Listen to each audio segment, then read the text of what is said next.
All right, guys. So I've just pulled up an article.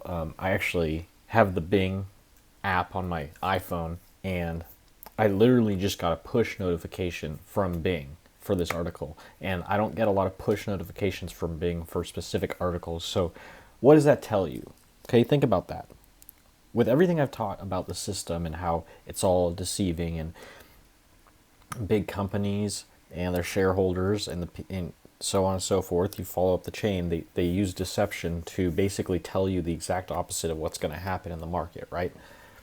Okay, well, who runs Bing? Who owns Bing, right? Microsoft, right? Microsoft is a big top FANG company, or they call it Mag 7 now, whatever, big tech company, right? One of the biggest companies in the world.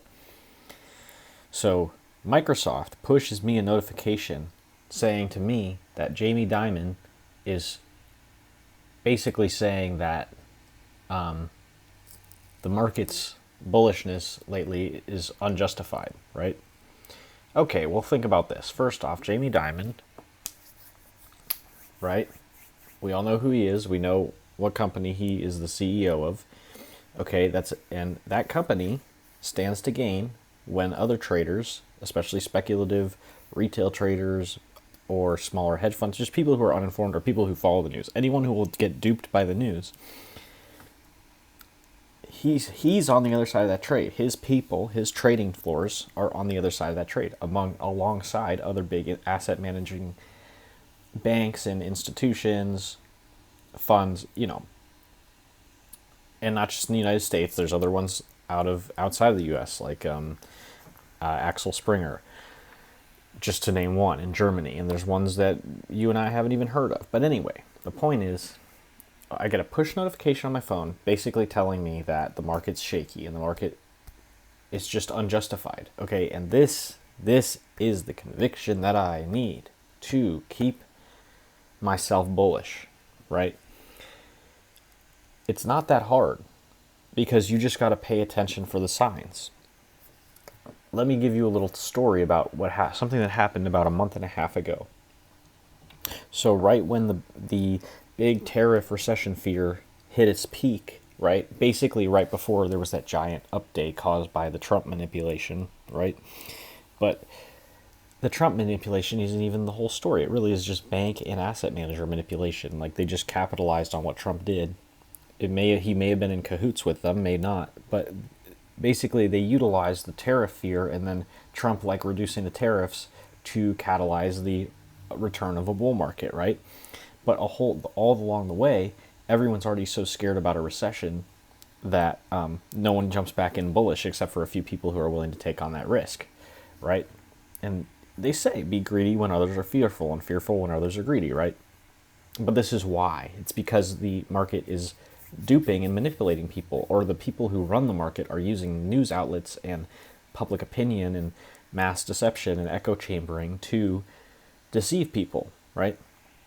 So the point is, I went out for drinks with some friends that I hadn't seen in a while, right around when we were hitting that peak fear, like beginning of April, I think it was. The peak fear for the market, when everyone, and that's when I posted my video saying, watch this video so Wall Street doesn't fool you. That was like right at the bottom of this 20% crash this year, right? Right at the bottom, or basically a day or two before it. Maybe there was one more down day because I'm not going to time it perfectly, but I basically got it within a few days. I said, the market's going to go up because it's all opposite day deception, right? So the point is, I go out for drinks and I'm in the Uber, and the Uber driver is someone who knows nothing about the market, right? And they tell me, just in passing conversation, they're Ubering me home from going out, and they tell me that the last rider was or someone earlier that night was just telling them there's going to be a recession. Boom, boom. That's my bingo. That was the confirmation that I needed. It wasn't just my own due diligence and seeing it online and all that. It's as soon as you hear somebody who knows nothing about what they're talking about say, for example, there's going to be a recession, the bull market is about to start, right? Or if they say the opposite, and the stocks have been bullish for years, and they say like, it's going to be a big bull market, right? Then the crash is coming, right? So it's not that hard, because you'll pay if you just have to pay a bit of attention, because wherever you go, the system will reach you one way or another and try to deceive you, right? And so if you just know to do the opposite, you pretty much will be able to actually outperform the S&P 500 or outperform the NASDAQ, because you'll know exactly what to look for. You don't have to look too hard, but when you pass by it, you'll see it.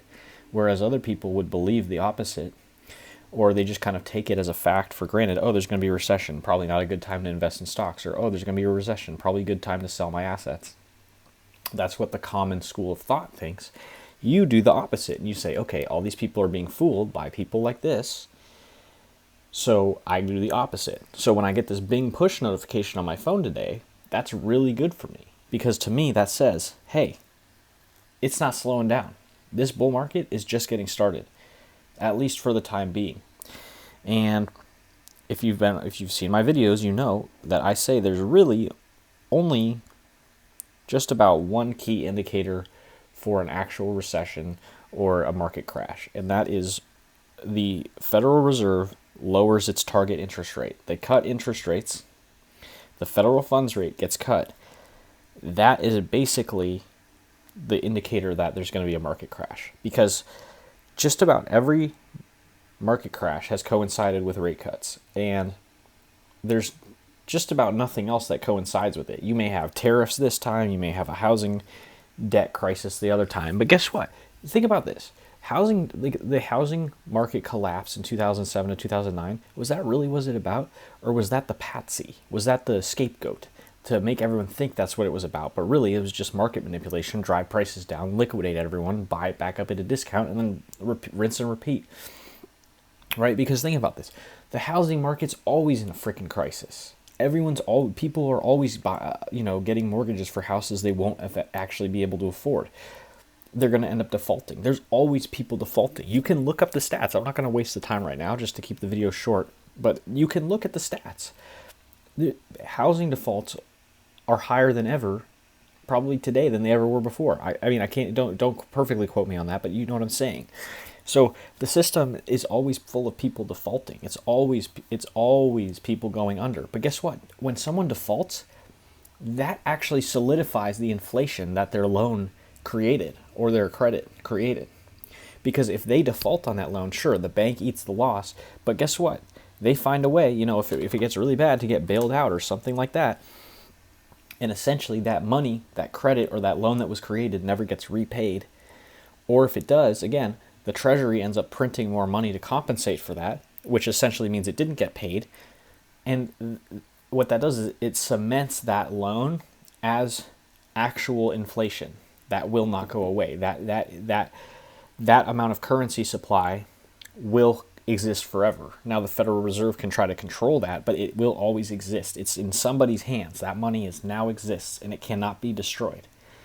The only way that money can be destroyed, the only way that you can deflate, is by paying off loans, right? And so think about the general trend that loans and credit have, is that people pay off their loans and their credit, but people are always defaulting. So every single default that occurs, it actually cements inflation.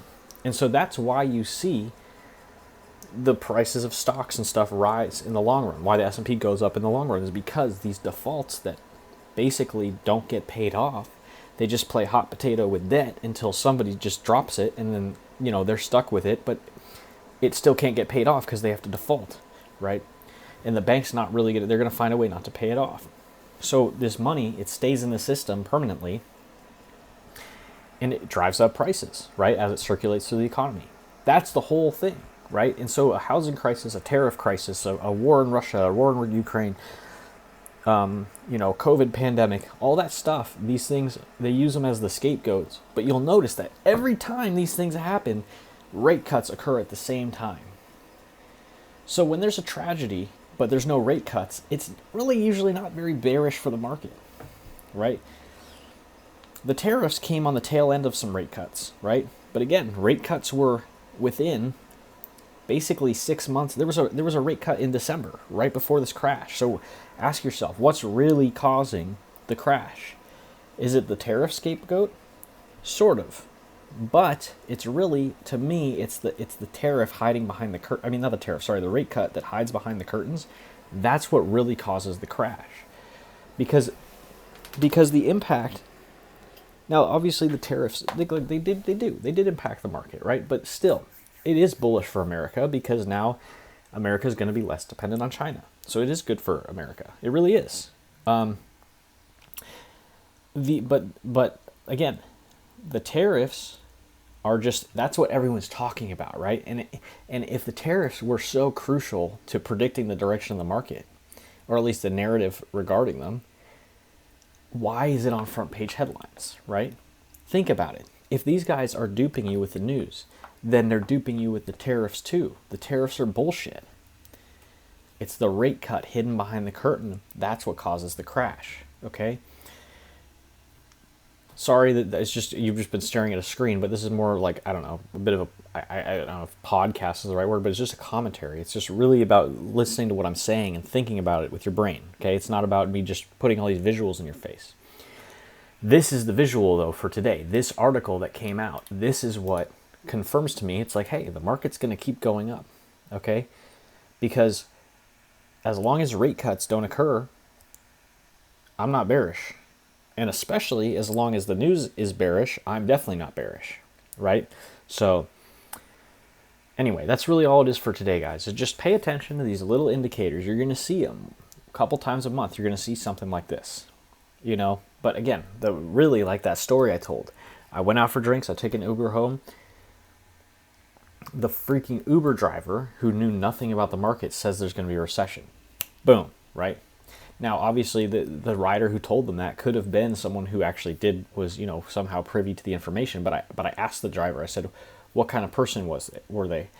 And I mean, this, maybe I was making a bit of a judgment or whatever here, but they said they were just kind of like this normal hippie girl, kind of just like a hippie girl.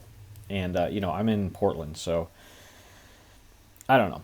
That wasn't too important to me, but I just wanted to make sure that she didn't say like, oh, he was like wearing like a big suit and he looked like wealthy, or he looked like a banker. You know, if she said he looked like a banker, I might be more keen to believe, oh, maybe there would be a recession, right? But the fact that it was just an everyday person who echo chambered that information to the driver makes me really think, okay, here comes the bull market, right? And I explained it to the driver briefly. I don't think they trade or anything, but I just said that's interesting because normally when someone says something like that, I do the opposite because the news lies to people. But they're so not in that world, I don't think they really understood what I was getting at with it. So a little disappointing that most people can't even grasp the concept that the news is lying. But at the same time, I can't blame them because they don't trade or whatever. They're not into this world. Like, it actually, you know, having been into this trading stuff and studying it for so long, sometimes I forget how much sense it makes to me now that I've been willing to go out on the limb and make the assumptions that other people aren't willing to make, kind of taking the contrarian opinion to what people are led to believe. But to me, it's just from experience. Because, okay, let me tell you about this, okay? This is what I see, and this is how Wall Street climbs that wall of fear, or that wall of worry. When the COVID crash happened, I got some the pandemic unemployment, right? Because I was displaced from my job at the time, I got paid money to, I got paid unemployment benefits. I'm sure plenty of you did too. If you lived in America, I don't know, maybe other countries did too.